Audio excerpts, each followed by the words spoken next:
Welcome to episode 172 of Stageworthy. I'm your host, Phil Rickaby. Stageworthy is a podcast about people in Canadian theatre featuring conversations with actors, directors, playwrights, and more. Hey, if you're paying attention, you may have noticed that somehow between last week and this week, I went from episode 170 to 172, and I'm not padding my numbers. What I actually discovered was that apparently counting is hard, and somewhere along the way, in my counting, I missed an episode because I have, as of last week's episode should actually have been 172. So I got that wrong. So I'm fixing the numbering going forward. So this is 172, and I'll try to keep a better track moving forward. If you want to make fun of me or you want to talk about your math problems, you can drop me a line. You can find Stageworthy on Facebook, Twitter, and Instagram at StageworthyPod, and you can find the website at stageworthypodcast.com. If you want to drop me a line, you can find me on Twitter and Instagram at Phil Rickaby, and my website is philrickaby.com. My guest this week is writer and director Kristen Da Silva.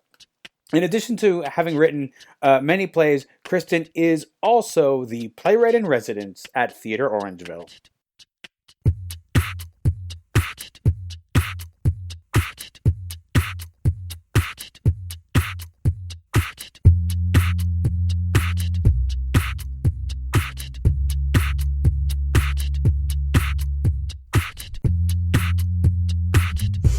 So you're primarily a director, primarily an actor, or the whole package is so many of us primarily a playwright. Yeah, okay. And an actor. And I direct occasionally, more as a fun side thing than Oh, sure, else. Yeah. So, as a playwright and actor myself, I'm always curious, when did you start writing plays? I started writing plays in university. Well, that's a lie. I wrote a play in university. It would be misleading to say I started writing them. I didn't continue after that writing them and then I took 15 years before I wrote the next one. Okay. Well, what made you wait so long to write the next one? It's such a weird, whenever I talk about how I ended up doing playwriting full time, it's such a weird story because it really doesn't make any sense in hindsight now that I have all the info I have. As a kid, I always wrote stories. Mm-hmm. I was just this frustrated story writer because I could never really figure out that forum, novels. But I kind of had this sense of that was a part of what my calling, if you will, was to write. But I never made the connection between, and I also loved theater, but I thought of those two things as separate. Okay. Strangely. I never made the connection between the two until much, much later. And then in university, it all sort of happened by happenstance. There was a one-act playwriting competition that a professor that I really liked and I'd worked with a bunch was running. And I really, on a last-minute whim, decided to enter something into it, which I wrote the night before I entered it. Oh, shit. Mm-hmm. Yeah. Yeah, the night, and it got shortlisted, so it got produced, which was great. Three plays got selected to be produced, and they did a festival of them. Wow. So that was the first taste I had of someone taking my written work and putting it on stage. How was that with the first thing that you wrote being done in that way? Was that difficult to watch, or did you... I don't really remember. It was... the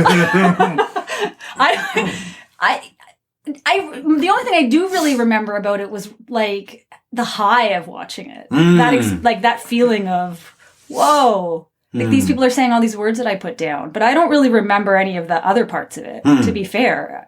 I really don't. I think, and so I guess in that way, maybe it didn't solidify in my brain as a thing to pursue because it was night before, it really wasn't I put a lot of thought into. No, yeah.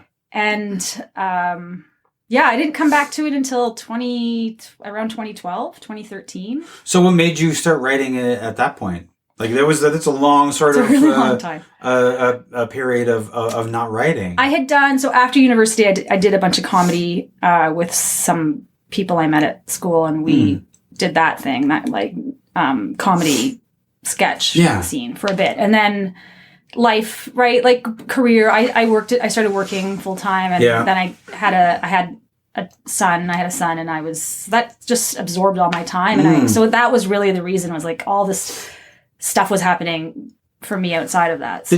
Were you working full time before you had a son?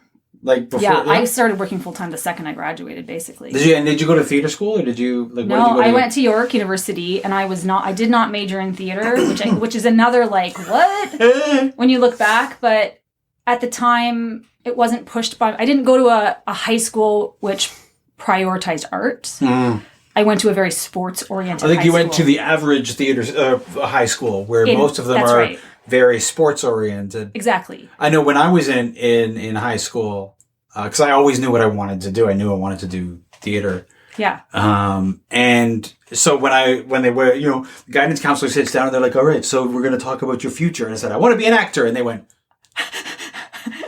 right. I don't know how to deal with that. Are you sure you don't want to major in English or something? Yeah, exactly. Same. I remember doing those. Did you do those tests? Yeah. They were like, here are the 6 jobs you should pursue. Oh my God. I hated those because they were always like, you should go into clerical work. And you'd be like, perfect. What? That is my heart's biggest desire. Sure. That's exactly what I wanted. It's like, and they present you with like, here are the 6 jobs that are yours. And it's like, you could really like go into like, stuff that's miserable that way. Have you followed that advice? It's truly terrible advice. It was never advice. It was like, what is it that really fires you up? It was always like, let's take a look at these little pedantic things and this, that, and the other thing. But we didn't talk like that back then. No. There wasn't a thing about passion. No. It really wasn't part of the equation. It was like, what can you do and what can you make a living doing? Yeah. Those were the 2 things that were pushed. And so like a lot of kids, I guess, that grew up in that time frame, I followed what felt practical. Yeah. And really, like looking back, denying and pushing down what I really, truly wanted. There were so many people that I knew who, they were pretty good actors in high school. Mm-hmm. They could have pursued it. Mm-hmm. And they were told by parents or guidance counselors, there's no career in that. Yep. I think what they were told, this was the 80s, they were told there's no money in that. There's no money in it. Yeah. And so, they're not wrong, but no, they're not. They're not wrong. That is true. That's why I have a day job. Well, that's it. Well, but then what we should have been presented with is, here's the reality of it. Yeah. You can follow that passion, but here are the financial things that go with that. My guidance counselor had no idea, and so they didn't know. And I was on my own to find what school I wanted to go to or what I wanted to pursue. I suppose how can they be expected to know? Like, how would you know the ins and outs of every industry that some kid in the high school that you service might want to go into? But I think that, now, I think it would be easier for somebody to, I will find that information for you because there's the internet. There wasn't an internet. There was no internet. There was an internet. It was, oh man, I'm going to date myself so hard. You had the internet? No. There were people who had access to, they didn't even call them message boards. They were called something else. Oh, gosh. And you would connect your modem and, do all the sounds and then you would be on a message board. I don't remember what we called them then, but there was like, you had to like know the IP address. Yeah, and things like forget that. It was like this thing. You couldn't, it wasn't like for information. That didn't come until much later. There was no way to access that stuff easily. Yeah. So that's how, my parents actually, funny enough, were not saying that. We're not saying don't major in theater. They were saying major in theater. Why would you not major in theater? That you from this age you've done it. You wanted to do it. Why would you not do that now? And I guess it was a combination of what I was hearing at school, what peers were saying, and my own fear of... Well, sure. Because it's a big investment, and my parents were paying for it. It's a big investment, and it's also like if it's something that you really wanted, that's scary. So scary.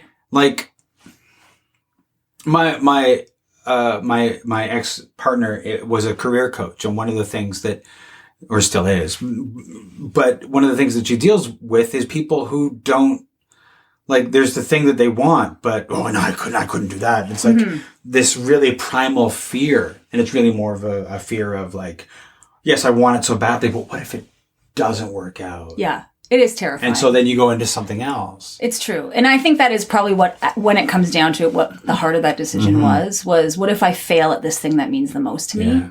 So I majored, and like, it's such a bizarre choice. I majored in political science. I have no interest. Do you have any idea what it was that made you decide, well, I'm not going to go into theater, I'm going to go into political science? No freaking idea, Phil. I don't even remember when I made that decision. Huh. Do you think it was like a whim? I don't think I was a very bright 18-year-old or like very evolved in terms of... Are any of us at 18? I mean, really? I mean, here they're sitting you down and they're telling you you're going to make a decision that's going to affect your entire life. It's crazy. You're 18 years old. The magnitude of that choice at that level of development. Because I go back now to York and I direct for Vanier College Productions. I'll get into who they are later, and so I work with, and now they're younger because they don't have OAC. I was right. Still They're going in at like 17. Exactly. They're children. Yeah. And we're asking them in this year of. And remember, too, you show up and it's like, I don't know what your high school was like. Mine was very small and I was from a very small town. So even like going out to York and being like, and in my head, that was in the city. It's in North York. Yeah. But it felt like this vast, crazy world with all these new experiences and people. Suddenly I'm confronted with thousands of people every day. I was just numb, I think. And like in this whirlwind of... I just remember the whole first week of school being, I can't physically find my class. That was my biggest stress was there's too many buildings here and I can't find where I'm going. And then I think some point in first year you have to decide what you're going to major in. Yeah. I don't remember how I made that call. I don't. It was weird. So when you start, I went to a college where it was like, you knew what you were studying. So in university, it's like the first year is general, and then they say, now make a decision. No, you have to choose. So you either in fine arts, you can't go from... I couldn't have switched without, I think, reapplying and auditioning if I had at that point had a moment of clarity and went, you know what, I really actually do want to pursue theater. Right. So I was in the arts program. Right. Within the arts program, then you can choose from those disciplines. And I think they were like psychology... That's the arts? Yeah. Really? Oh, yeah. Okay. Sociology. Oh, wow. Oh, the classic arts. Yeah. No. Not fine arts. Fine arts is fine arts. That was theater, dance, music. The arts. Oh, the arts and humanities. The liberal arts, yeah. The liberal arts and humanities. That's what they call it. So that's what I did. And so within that, I had to pick then a major, and I picked labor studies and political science. And how did that serve you when you graduated? I mean, not at all. I didn't ever do anything. I did nothing with any of that. Labor studies to a bigger degree. I did actually end up doing a post-grad thing in HR management. And then I went into HR for 10 years. Yeah. And I worked in labor relations. So that somewhat. Yeah. But it was more theoretical and history. And so truly, it wasn't until I went back to community college and got a more practical application that I did anything with it. Well, I mean, just to jump even back, because you mentioned that theater was something you had always wanted to do. Mm-hmm. When did that start? When did it first start? Yeah, when did that start for you? As a child. Had you seen a play, or did you like somehow? Were you a kid that suddenly was like forcing everybody to make plays with them? Yeah, 100%. Yeah. I was the kid who was doing plays at the dinner table. Right, yeah. And wherever I could. Mm-hmm. And yes, my mom and dad had taken us to a couple of things. I remember. There were some things at the library they presented for young audiences. I would have been really little, like 4 years old. And my mom and dad, at that time, you put girls in dance and boys in hockey. That's what you did. Yeah. So I was in dance, and I thought it was miserable. I was in ballet. And I remember my mom getting pulled aside after class saying, like, she's really not very engaged. She's always watching the clock. I mean, I'm like 6 or 7 years old, and ballet takes a lot of focus, which I've never had. So, but then it came time for the recital, and I came alive, and my mom was like, "Oh, well, we're going to put her back in because look at how amazing look at how much stage presence this child has." She misunderstood what that was. Well, she didn't have a vocabulary, I guess, for what it was, or a way to connect it back to anything other than. Well, you didn't know how to verbalize it either, so no, yeah. And then we started doing school plays. In grade 3 or 4, whenever you start doing that. And then I started. So I just always did all the school plays. In high school, I did all the school plays. I was in the improv club at lunch or whatever. And then in university, I told myself, no, that's all like those childish pursuits are behind me now. I'm going to be really serious and studious. Did that come from like, oh, now I'm in university. Now I have to Was that part of the decision that kept you away from it when you were making the decision that no, it's a childish thing. I must now grow up and put that behind me. Yeah, I guess it's all part of that. Like, if I can't have this, then I have to tell myself it's something. Yeah. It's not that meaningful, and it's really just it's not a realistic thing anyway. So don't grieve it. It's just, get over it, move on. So I did that for about 6 weeks, and then I actually in arts you have to take one fine art. Mm-hmm. And you have to take one science as part of the breadth requirements they have. So I chose acting as my fine art because I thought, well, I'm not going to pick a brand new thing. I'll do this because I like it and I might be good at it. So I'll do that. So it was my first class, Monday morning, 8 a.m., first year of university. And thank God I took it because I met Fred Turi, who ran Vanier College Productions, and he ended up getting me to join his improv company, which then led to me being part of that for 3 or 4 years of university and making connections in comedy that I went on and did comedy with after university. But also they had a main stage series that they did. So I learned directing, I learned more about acting, and I got to write.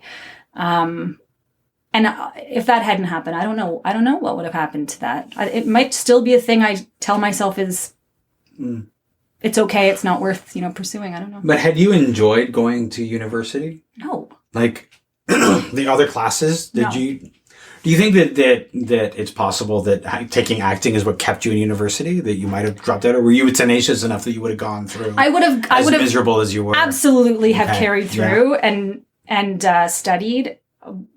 But what ended up happening, and I did graduate, I don't know how.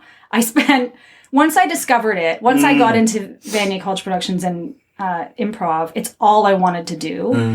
And of course, you become friends with all the kids you're doing it with. And so we had a big social circle, and there were still pubs on campus at that time. Right. So, and I found class at university terribly repetitive. There was, I don't know if they still do it this way, but everything I took, the setup was there was a lecture, and then there was a tutorial, and then there was readings. But they repeated. So the readings, you did a reading, you talked about that reading in the lecture, and then you talked about that reading in the tutorial. And I was like, by the time I've done this reading, I don't need to talk about it 3 more times. Like, I started to really tap out and find myself frustrated by the structure of class. And I've never had a great attention span for that kind of thing.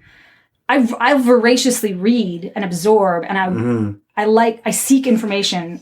And my friends and I joke, like, I'll go down a rabbit hole on a crazy obscure topic that interests me, and I'll learn a ton about it, but I'm not that good at sitting in a structured environment and paying attention for hours on end. So I spent a lot of time in the pub in university and got by the skin of my teeth. Like, my grades were not fantastic. But enough to pass. But I did graduate. Yeah. I did graduate. Yeah. Well, you absorbed enough from the reading that you didn't need the other things. And so you were like, that's what I told myself. And I think they kind of all knew, because that's one of those things that you tell you're amazing when you're 18, I don't need to go to this lecture. I don't need to listen to this old man tell me about this subject I read about. The question is, were there things discussed in the lecture that you would have got something out of, or was it one of those professors that just reiterate? Well, you never know. It might have been like one of those professors that just reiterates what was in the reading, and then you get to talk about it some more at the tutorial. I don't know. I could answer that question if I'd gone to more classes. Well, there you go, and you have no idea. I have no idea what I missed. Yourself that that's what it's it was. True. Yeah. It's true. So you graduated and you found yourself a day job. Yes. And I suppose you found it because when I first started working day jobs, which I've been doing for about 15 years or so, maybe probably closer to 20 years. Anyway, that there's a period of time where it's hard to be creative. Or had you given that up? You've completely given up creativity? Or no, I started the job that I was in the longest, which was my main job, in 2002. And that year I was directing for Vanier College Productions. Okay. So I always kept one foot in. That's good. And then I found community theater. That's good. Which was I was able to do theater, weekends, evenings, rehearsals. Yeah. So I was able to stay connected to theater that way. So I was living in I am still living in Oakville. I was living in Oakville at that time. And at the time there were 3 really good, strong groups doing great stuff, and got connected with them and started working on community theater stuff, which kept me alive. It kept me afloat all that time. Well, because I know I went through this period of time with my day job where, I would go do the day, I'd get home, and I'd just be so tired that I just would sit on the couch and watch TV It's or really whatever, easy you to know? get depressed too. Yeah. Because your life feels so cyclical. Like it's just like I get up, I go to work, I come home, I eat, I go to sleep, and I do it all again tomorrow. I can remember having the thought, like, because I did get depressed, but it was the cycle of like going to work, coming home, sitting down, not doing anything. But I went through this, like, how do people do this? Mm-hmm. How do real people? I don't know, real people. How do people like do this with their lives? And I just couldn't. And it took effort to find outlets for the creativity, to shake yourself and be like, no, not going to go home, going to do something else instead. Yeah. And once I did that, I had all this energy. Exactly. But it was hard to get started at it. Well, it's the inertia. Yeah. It's if you anytime you've lost touch with that, getting back into it and starting again is the hardest part of it. And once you do, it's this ball that keeps rolling, and because it feeds you, and then you wake up with more energy, and you're looking forward after work to going to do whatever that thing is that you're doing, and it gives something to your days beyond the monotony, because it can. And if you've worked in an office setting, particularly with gray cubicle walls and the same people in and out every day, and you go through, I was at a company for 15 years, so it really does feel like Groundhog Day after a time. Yeah. So thank God for theater on the side. Thank God. Thank God for community theater. Thank God for the people in my life that let me still play with them and when they were doing projects. It was a lifesaver. So what was it that made you give up on the 9-to-5 and pursue theater a little more intensely? In 2015, I self-produced the first full-length play I wrote, which was titled Book Club. And friends of mine and I did that in Hamilton that summer. And it was after that, because it took over my life for that period of time and I was still working. After that, it was really challenging to go back to work, because it was like, I could do this day in, day out and feel quite happy doing nothing other than this. Writing, directing, producing, whatever it was just in that world. And I started to really struggle at work. Because until then, I think the company had treated me well and I had a lot of opportunity there. I moved around a bunch. And so I'd always kept sort of challenged in the work I was doing. And then it came to a point where you reach a point where that challenge starts to dwindle at the same time as this other stuff outside of work is happening and is calling you. I also had a couple nibbles from professional theaters and some equity productions of my work lined up. And there was a day that I came into the office and that company had gone through a number of restructurings, as had many Canadian companies. It was in the oil sector. So there were times there was really challenging environment.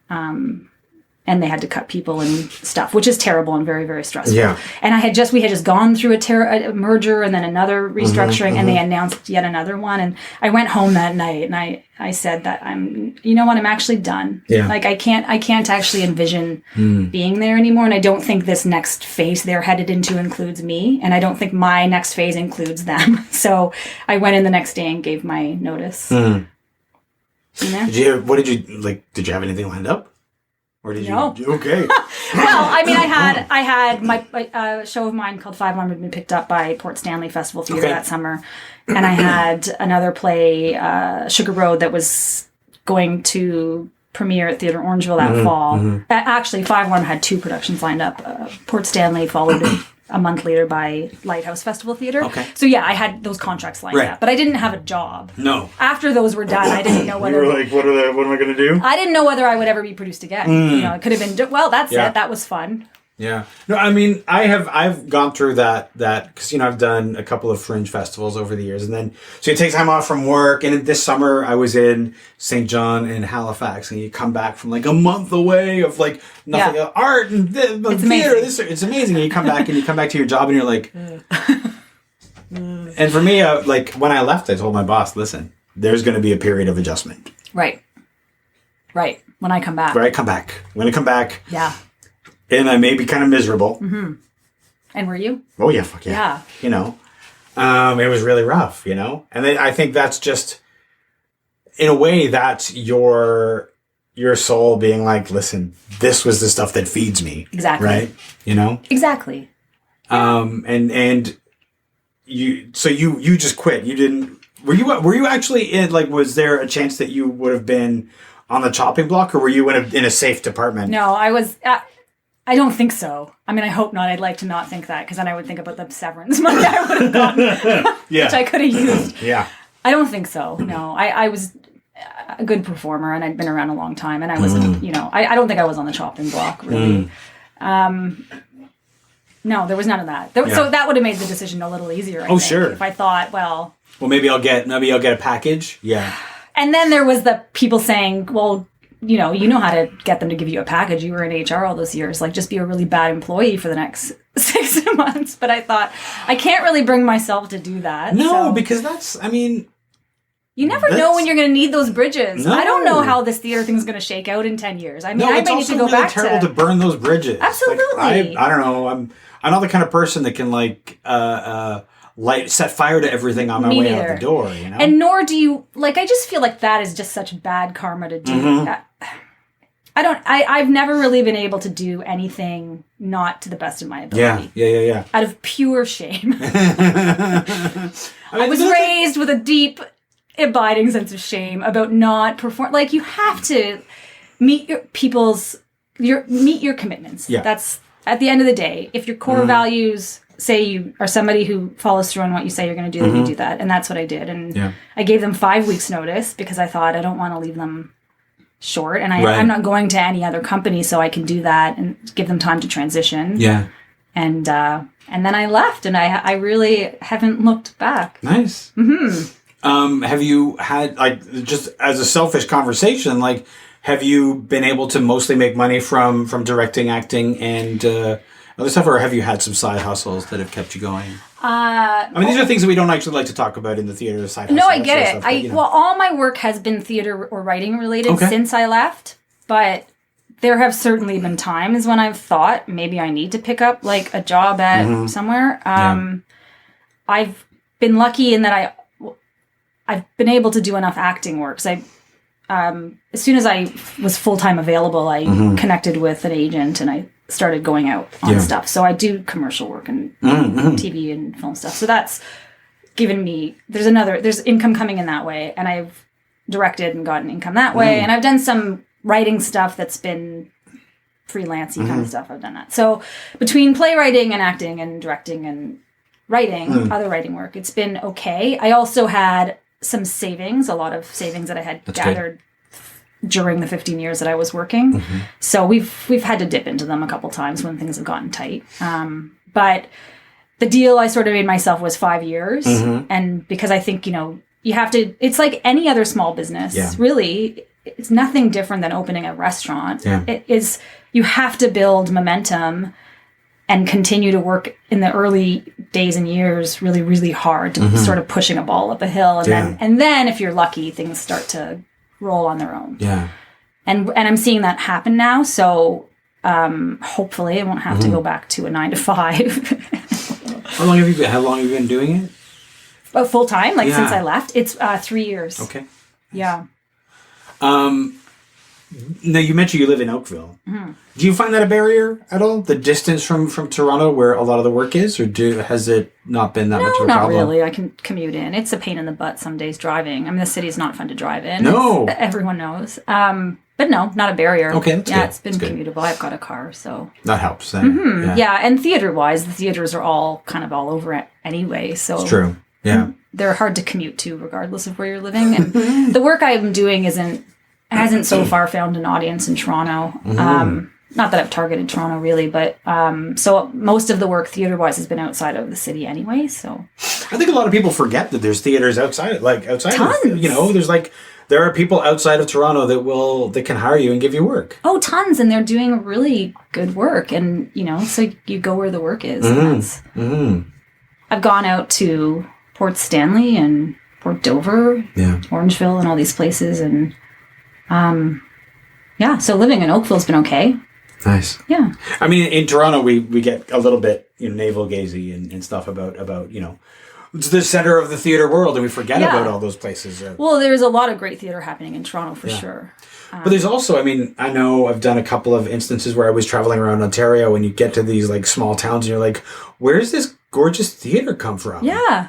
There's all these old vaudeville places that are still operating theaters, and you need to put stuff in there. Totally. I mean, places have theaters you wouldn't even know. Last week I learned of a theater in Meaford that I didn't know existed. Yeah, I was like, wow. yeah.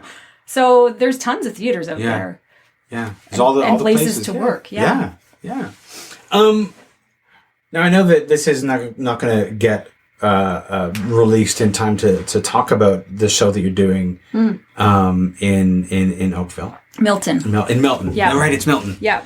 But what we should talk a little bit about that. Okay. Because you're directing that. Yeah, I'm directing it. And what the show is called? It's called Five Alarm. Five Alarm, yeah. Which is the play actually that first got produced in Port Stanley and Port Dover. And it's a pretty farcy kind of comedy about small town chili cooking competition. Okay. Really is about the relationships of these people who are in the chili competition together and who all have, varying degrees of history with one another in the town. So, and I'm directing that. A friend of mine, two friends of mine, sort of did the same path I did in that they were both performers, very talented, could have gone either way, chose the 9-to-5 route, and they're filling their soul now doing community theater and taking a leadership role in community theater in the community they chose to settle down in. It's a husband and wife friends of mine.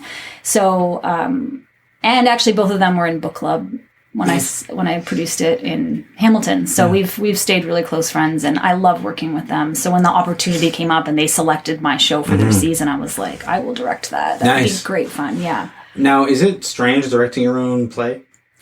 I've done it twice. Okay. And it's not strange. It's really fun. I mean, it may be strange for the actors. It's not strange for me. It's nice to get your own hands into it, especially after seeing it done twice. Book club, I touched it first. And then I saw others do it. Five Alarm, I saw others do it before I ever got a chance to get my own hands into it. So what nice. is that like? Watching other people premiere stuff? Especially having seen somebody else's interpretation of it. Yeah. Of a play that you wrote, first off, which can be a difficult thing for a playwright, especially the first time. Yeah. Before you realize, if you don't...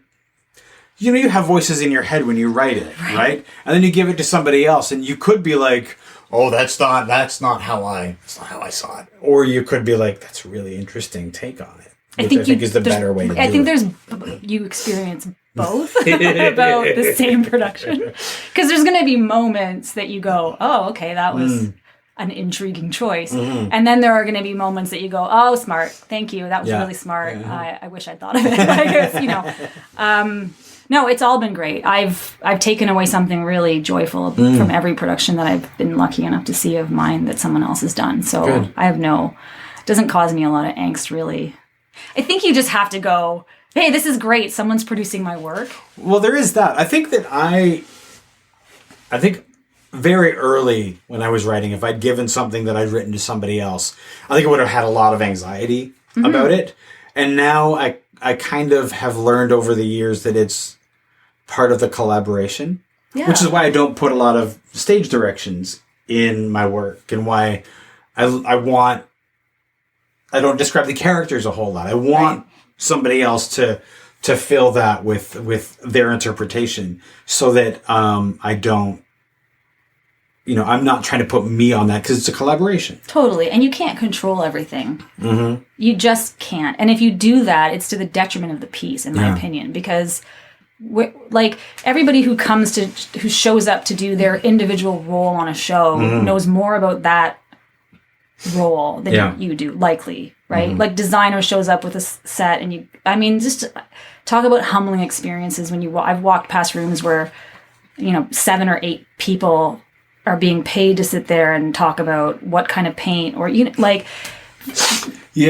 just have to get over yourself and say, it is a collaborative medium. If I wasn't comfortable with that, I should be writing novels and not plays, because directors want and should want to make interpretations of the work, and actors, same thing. Yeah. So any part of that you feel, and I think everyone feels it, we'd be lying if we said, no, I've never sat there and gone, why'd you do that?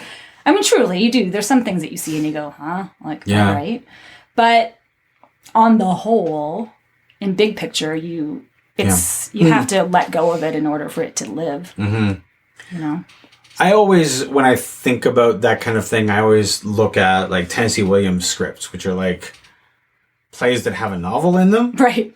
Or a novel that has a play in them. Because, you get like so much description. I always wonder is what's the intention of that? Are we supposed to perform, or George Bernard Shaw as well is really like, you've got all these like huge descriptions and you're just like, is this written in stone? Is this what we have to do? Or is there room for interpretation here? Do we have to do this elaborate set that he's written here? Like, why is that even there? It is interesting. And I think if you look at stuff from a period and then more contemporary, you see that trend goes away.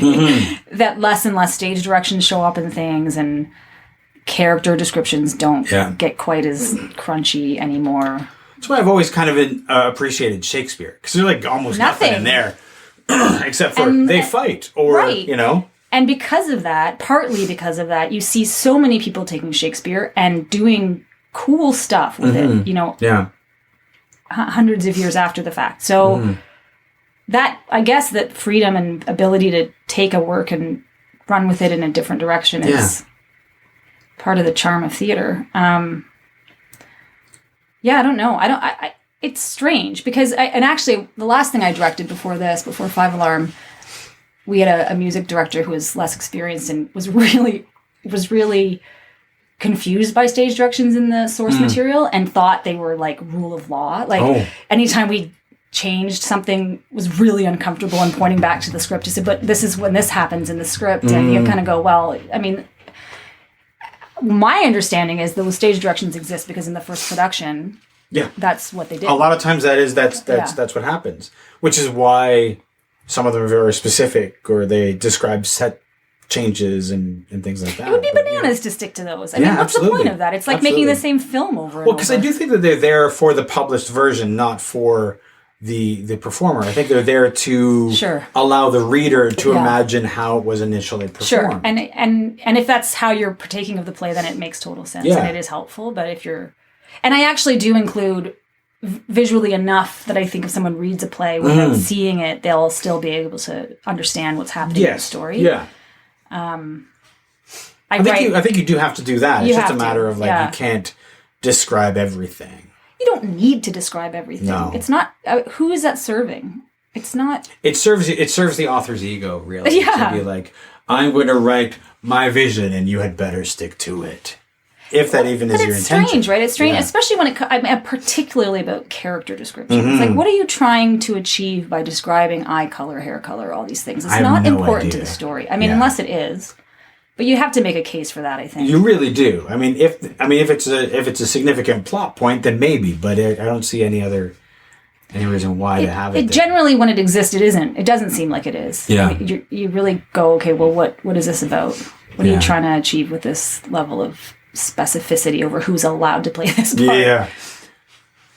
Just to go back to Five Alarm. What was there a particular inspiration that inspired you to write a play about a chili contest? No, it's the only one where there really wasn't. Okay. Where did it come from? I was trying to write another play. Okay. And it was winter time, and I was, I guess, reminiscing about growing up in a small town, but also we used to vacation at a campground every summer, every weekend of every summer, and was like kind of reminiscing about all the community events that they used to do there and thinking about that in context of my own life and how my kids don't really, not the same level of like that anymore for my kids to be part of that. And I started to think about all these things we used to do there. There was an annual corn roast and stuff like that. And that's where the germ of the idea started. And and then once the idea was there, it started writing itself in my head as I'm trying to write this other piece. And I was really frustrated. And I told myself, I'm just going to write this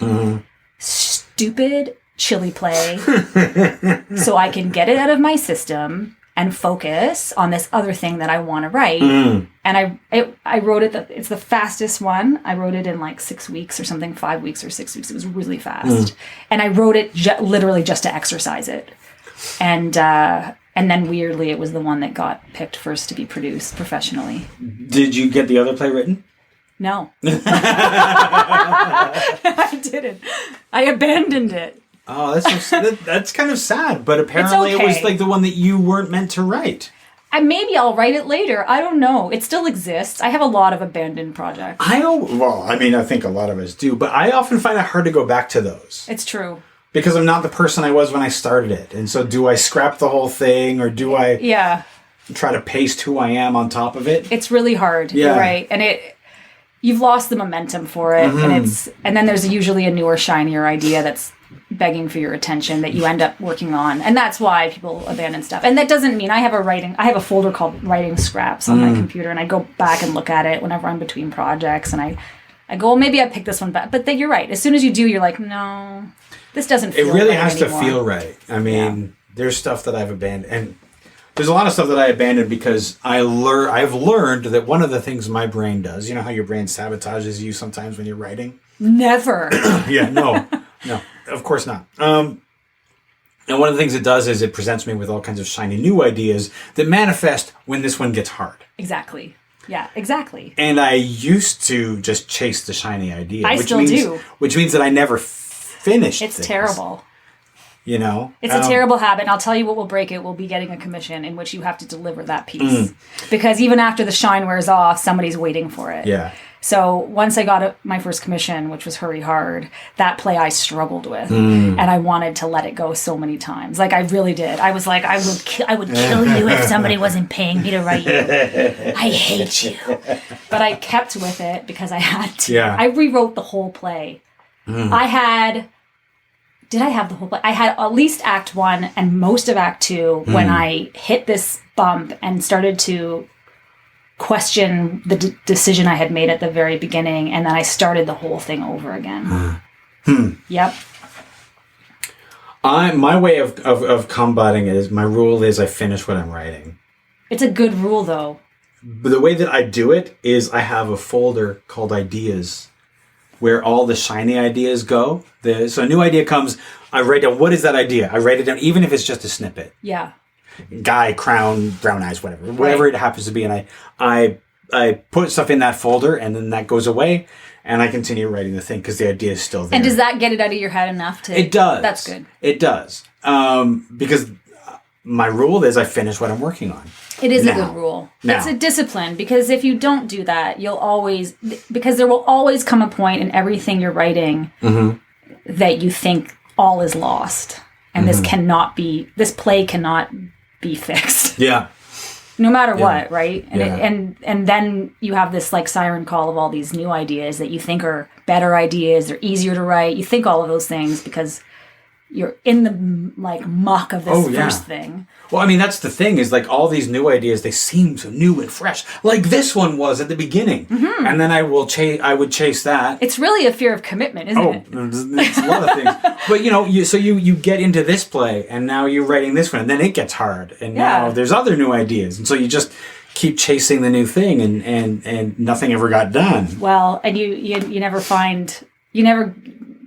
finish anything meaningful if you keep chasing the new thing. Because you kind of do have to sit in the muck. Now, I've put stuff aside and not written anything else. I've put stuff aside and said I need to sit with this for a while. But you do have to sit in the muck of it for a bit. You're right. And so now after Hurry Hard, I no longer allow myself to jump ship on something.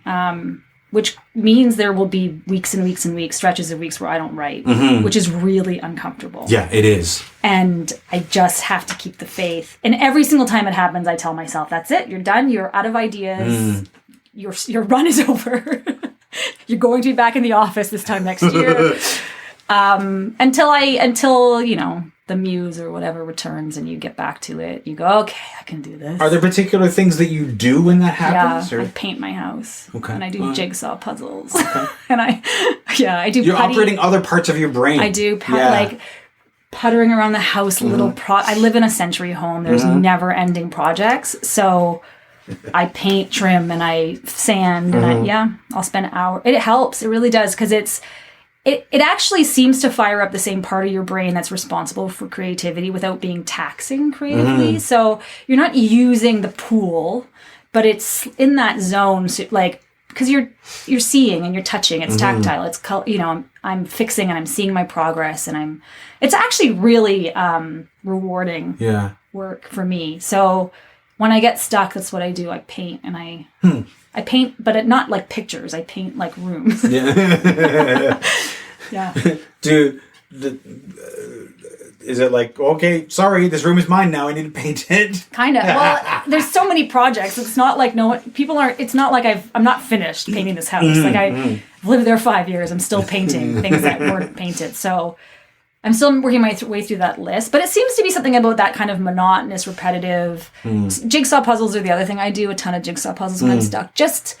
It's calming, and in those moments, those ideas start to just bubble to the surface without you. If you sit down and try to think through it, for me, if I sit down and try to think through it and make that a goal, like I'm going to solve that problem today, it doesn't usually happen. You end up just sort of like bashing your head into a wall spinning for a your while. wheels. Yeah. But if I'm out on a walk or driving to somewhere, and I have a moment of kind of calm where I'm not agitated about the writing, then that stuff starts to come up, and that's when I find I get unstuck. So I was thinking something similar, because if I give myself the permission to stop struggling with it, and I don't know, I'll go for a walk or a long walk or something like that, whether I'm listen to music or whatever, and I'm going for a walk, the movement of body, the fact that I've allowed myself to not stress over it. Yeah. Suddenly, at some point on that walk, it will be, the clouds will open. Exactly. And there it is. Yeah. And that never would have happened if I kept sitting at your computer. Yeah. Staring at totally. That's it. I operate the same way. So yeah. Now, so you were directing a little bit when you were at York? Yeah, I started directing as a student. Again, actually, the first time was that one act play festival. I took someone else's play and directed it. And that was really neat. And then the second year of that same festival, they included so the first year was just about the play. So it was a contest. It was the first, second, and third. And the second year, they also did the same thing with the directors. So I got to direct 2 years in a row. And the second year, I won for directing. So that was like really neat. And I liked directing a lot. So since graduating, I've directed a handful of things as well. Was there ever... Because I remember when I was in theater school, I was like, there's no way that I will ever direct. Really? Yeah. I had that all through theater school. That's like people... The idea of what I really want to do is direct, or that whole thing that people will sometimes say, that never occurred to me when I was in theater school. And now? It's something that I would do. Yeah. Not something I'm in, and maybe not something... I've done something that I've written, but it's not something that I necessarily... pursue. I've done it sort of out of necessity. Sure, okay.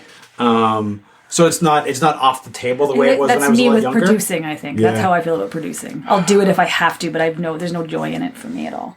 Well, I think that's the reason why any of us do it. Like the idea of anytime I've had somebody else who can do it, that's the nicest. When somebody else is producing, so much weight off. But like if you're self-producing, then you've got no other option. You're it. Yeah. Yep.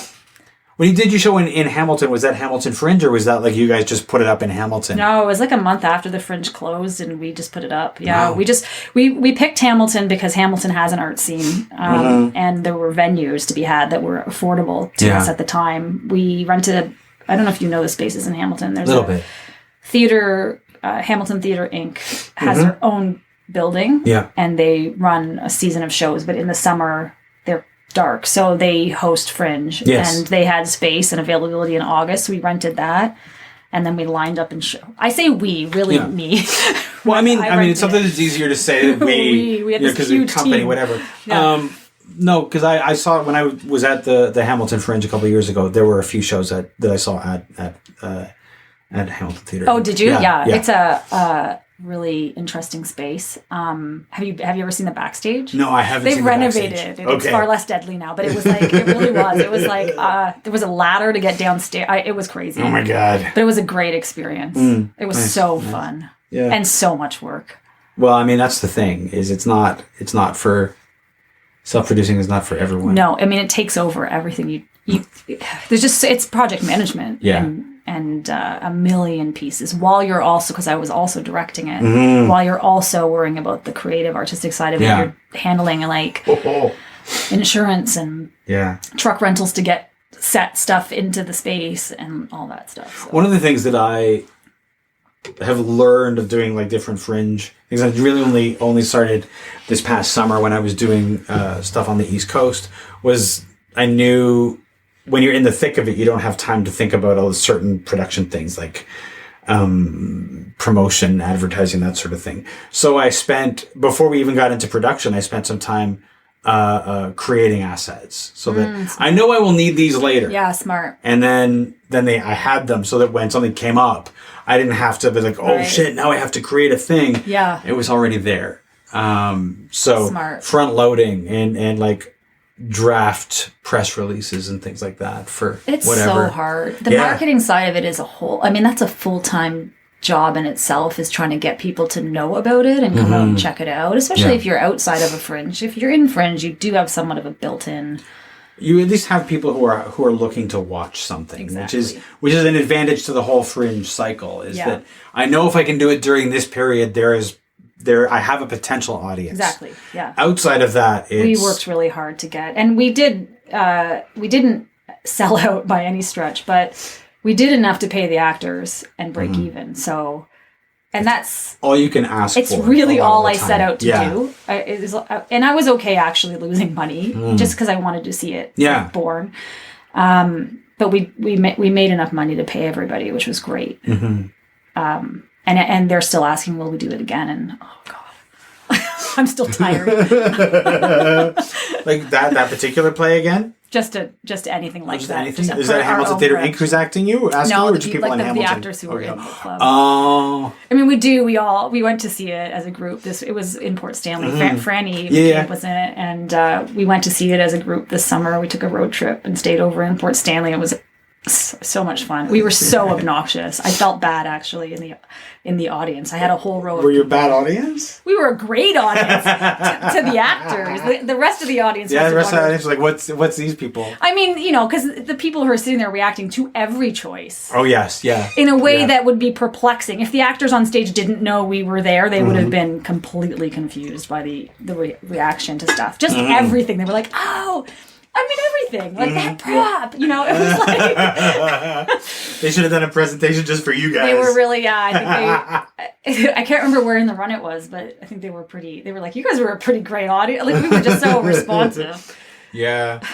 I guess after a while, like, I don't even... after a while in a run, you just, like, when the excitement of opening and all that stuff peters out, and then people are just like, I hear the show's good, I guess I should go, you know? Yeah. No, it was great. And so they always want to do something again and look to me and go, well, let's... Because, I created this theater company to do this production under, which all of it still exists. All these assets still exist. Sure, so we can...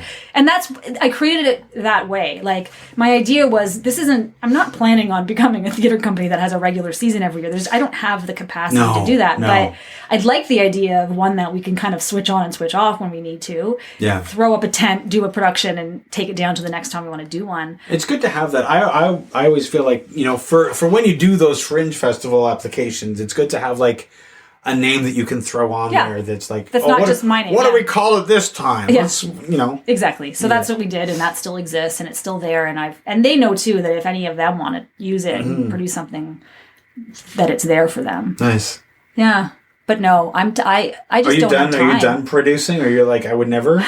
Not never, but I don't know where it would fit right now. Like, it just took up everything I had. Well, it kind of should, especially if you're like producing, directing, like doing all of that stuff. It should take up. It really was all consuming, and I just have I couldn't take time away from everything else going on to do that right now, not at this stage in life. So I don't see it happening in the next 5 years, but never say never. You don't know. I say I always say yes to things. If you get an opportunity and you can swing it, do it, because it'll open doors and bring you new connections. So from that standpoint, I'm open to it, but I don't think practically it will be likely for me anytime soon. Yeah. Yeah. All right. Yeah, because I've got stuff on the go, and I've got plays opening. Yeah.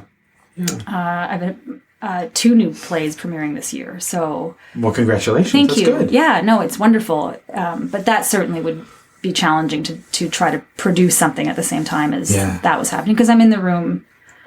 Hurry hard! I'll be in the rehearsal process because we're workshopping the script still, and Where You Are is the other one, and that premieres in Theatre Orangeville in May, and so I'm in rehearsals for that. So it's busy. There's a lot. It's a lot. Yeah.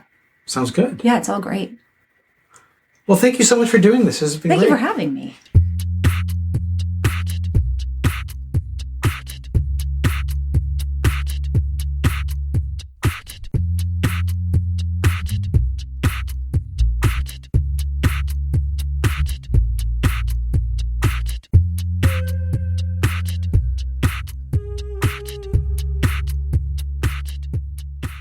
This has been a Homebody Productions production.